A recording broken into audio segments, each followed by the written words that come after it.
This is The Toss-Up, where we take a look at some of the topics facing the world of college sports and give a little bit of history behind some of them. We're not trying to change your mind, we just want to dive deeper into the topics that keep you tuned in to the teams you love.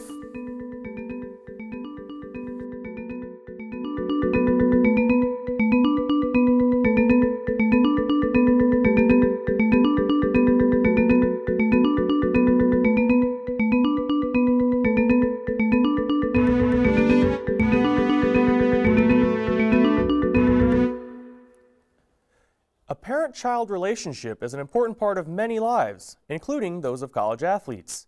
For better or worse, when a school recruits and signs an athlete, they are also making that athlete's parents a part of their program.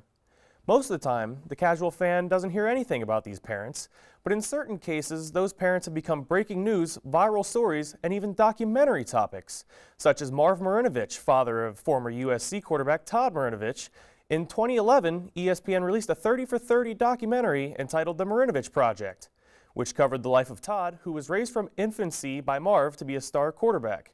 Some universities have tried to curb this by restricting the media's access to parents, but lack of respect for those restrictions and the rise of social media can allow for stories to drag out over the course of a season.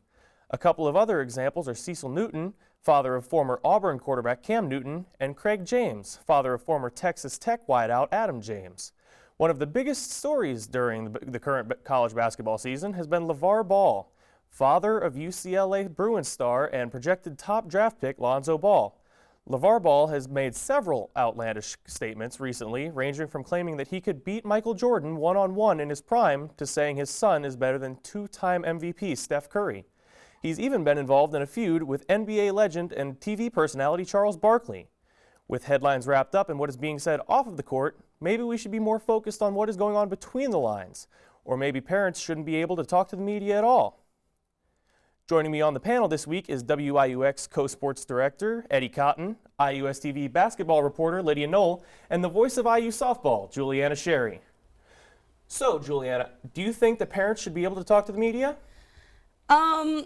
When I look at things and I look at the relationship between athletes and media, athletes are, especially at the college level, they're all coached. They're all coached to be able to talk to the media and, to say the right things. Parents don't get that same type of training. And I think for the media, I don't know if it's so much that the media are trying to get access to these parents so much as it's the parents giving themselves access to the media. And I think that particularly with the LeVar Ball situation, I think that he has said things purposely so that his face and his son's face can be in the media.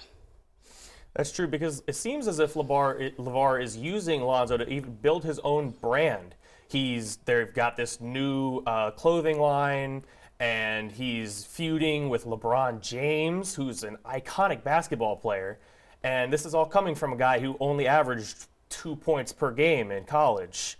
Eddie, what do you think about LeVar Ball? I think, quite honestly, LeVar Ball can say whatever he wants. You can't stop him from saying what he wants. The real issue is how you cover it. If you look at the media, they're eating up everything he says. They're eating up every word, trying to drive controversial headlines, trying to get clicks online. And because of that, that's fueling him, and that's fueling everything he has to say. If I'm LeVar Ball, I'm going to be as controversial as possible. I'm making money off that. I'm getting my kids' attention, who no one really knew about. No one knew about LaMelo Ball, the youngest of the three, but now they do because of what LeVar Ball has said. So if I'm LeVar Ball, I'm talking for days. The problem is the media coverage. Outlets like ESPN and Fox, getting them on their shows and having them talk about the players. That's kind of absurd. Yeah, and with LeVar Ball, the things that he's said, they've angered certain NBA players. I think it's John Wall came out and said that once Lonzo gets to the league, he's going to be hunting for him. He's going to try his hardest to make Lonzo look bad. That's the biggest negative that I can see from all of this LeVar Ball talk. It might actually negatively affect his child, even though right now it's a positive effect. Well, and that's one of the things that I think is one of the things that makes me think that perhaps there need to be some sort of restrictions on parents being able to talk to the media, and whether this is something that a college team has a professional a specialist of some sort talk to parents when their child comes to be a student athlete at the university, to talk about, these are things that you should and shouldn't be doing, and things that you are doing could negatively affect the image that your child is perceived as. I mean, you talk about John Wall and the Lonzo Ball thing. I mean, I think that what LeVar Ball is doing, while yes, he may be furthering his own brand and may be furthering Lonzo's brand, I think that at the same time, he may also be hurting his image. And I think what you have to say about how the players have so many of these restrictions on them about what they can say and what they can't say to the media. Why are some of these restrictions not applied to the parents when the parents have just as much access sometimes to the media as well? If they can go straight to them like what LeVar Ball is doing, exactly. And they need to have some of those restrictions as well, or some of that coaching behind them, so they're not going and saying whatever comes to mind. And my personal opinion is that it should be a university by university basis. If a certain university wants to restrict access to parents, then they should be allowed to, for sure. Because, it also reflects the university. Like if you look at UCLA is all over and they're in the news now and they're getting all of this news. But it also might be, people might be looking at UCLA and saying, oh, well, they can't control LeVar Ball. Steve Alford's not doing anything. The other coaches would do something to stop LeVar Ball. Do you think that parents should be able to talk to the media, Lydia? Do you think that it should be a university by university thing? I actually think that's a good idea. I do like that. The only concern I see with that is that coaches and athletic directors wouldn't necessarily know how to handle the problem until something like this situation happens. And if that's what it takes to make the new rule, then so be it. But I think there needs to be some sort of guideline prior to the athletes coming onto campus, before they start their career here, that the parents are aware, okay, like, look, these are things we're telling your student athletes not to say, things that we don't want them talking about. We don't want you talking about these things either. And I think just to make those lines clear and consistent across the board will create a much better relationship with the media for both parents and the athlete. I think it's interesting that you say that it should be a university case-by-case basis, because I think that's what it is. If you look at UCLA, some could argue that they probably like this. I'm tuning in to watch Lonzo Ball because of everything his dad said, not because of preconceived notions I had about him as a basketball player. LeVar Ball, indirectly and chaotically at best, is bringing attention to a program that wasn't in the limelight. You make the argument that other coaches wouldn't let that happen. I was talking to you before the show about it. Coach Cal probably wouldn't let it happen. Coach K probably wouldn't let it happen. But they've got all the media coverage in the world already. So you might see in the future, if this precedent is set, schools that don't get a lot of attention, like a UCLA, maybe a Cal, maybe any other school, maybe Wichita State, bringing in a guy who's got a chaotic parent that's going to say some things to try and draw attention. Because any attention can be good attention if you're making money off of it and you're getting people to watch you play. So it's interesting you say university by university basis, because I think that's what it is. That's fair. And I like what you said there, because there really is no such thing as bad press. Because if you're in the press, you're making money, you're getting attention, you're making more money. And of course, LeVar Ball isn't the only crazy parent that we've seen in college athletics throughout the years. Another example is Craig James, father of Adam James, Texas Tech, the whole Mike Leach scandal, getting Mike Leach removed. So, and the funny thing about the thing that I think is funny is that Adam James specifically told his dad, you shouldn't step in, I can take care of it. And then Craig James went to the administration anyway and said, you have to fire Mike Leach. So should these parents be so involved in their athletes' lives? Because they're adults, basically. They're 18. They should be able to make their own decisions. They shouldn't need their parents to go to the administration for them or something like that. Well, and I think you get to the root of the issue there. It's the parents. I mean, the media, obviously, the media are reporting on these things, and that's an issue. But the media is going to report on anything that comes out of the university if it's new news. And I think the root of it is that parents should be more careful about what they're saying about their athletes. I know for myself, as the voice of IU softball, I like talking to the parents. I like being able to find out things about their athletes, but it's different because I report for the school, and so I'm not going to say anything negative about them. But you go to these national news outlets and you say, even if you trip up and you say something you don't mean to, you may, start a national,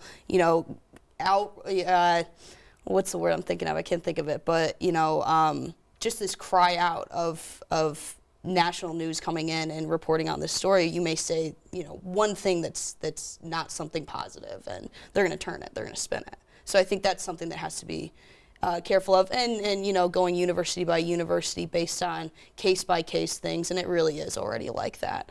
But I think that it can affect the student athletes, particularly the pressure that can be placed on them. And it does affect the student athletes, because if you see Cecil Newton, Cam's dad, he almost got Cam he almost made him ineligible because he basically acted as his agent coming out of junior college. And at one point he supposedly demanded that Mississippi State pay him $180,000 for Cam to go there, which is kind of crazy.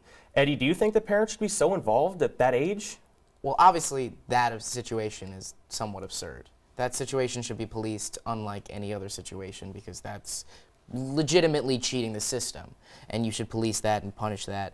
But when we were talking before about the involvement with the media, I don't think there's a problem with it. If I think there's an involvement with an illegal scandal, I think that's absurd. Parents are always going to be a part of a child's life if they want to. It's hard to just throw that away.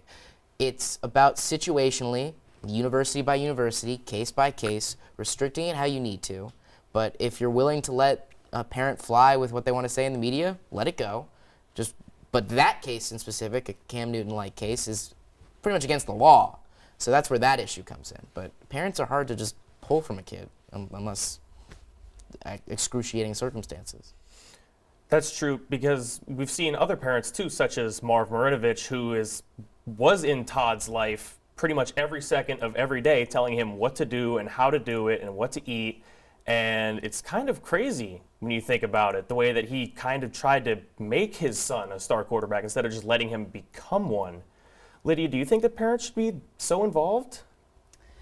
My personal opinion is that no, they should not be so involved, but I think there's also a line, and I think for a parent to encourage their child, to support them in what they want to do and help them each step of the way is different than a parent continually pressuring them to do what they did, or how, do the things and take the same steps that they took, go to the same schools, things like that, play the same position, whatever it is. When it becomes more of a pressure rather than a support, that's when you draw the line. And again, that's another case-to-case situation that you just have to there's not really a way that a coach could step in a whole lot in that case, because the parents, like Eddie said, are going to be involved in the kid's life, and they should be. So it's hard for a coach to overstep that boundary of a parent's involvement. But at the same time, you do have to be aware of, okay, maybe this kid is being pressured too much by a parent and doesn't want this, and kind of find that line of where's the happy medium and how much should we be pushing this kid if his parents are also pushing this kid.